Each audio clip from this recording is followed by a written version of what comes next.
Huyu labda ametoka prison, amekuja kututafuta maneno. Moja kwa moja hadi comment section. Wakenya wanasema aje kuhusu huyu mdada ambaye ametoka prison? Flamingo wenzako wako Lake Nakuru. Ukispangu yaga inatoa sauti ya screenshot. Yaani ni advantage. Huyu akinya anasonga mbele.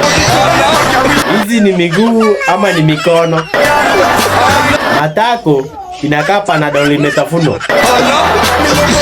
Kula hata kama ni maji. Kwani unatembea na mikono? Huyu akifungua miguu inalia kama mlango. Nimedhani ni x-ray, kumbe inasonga. Umemaliza, nifungue macho.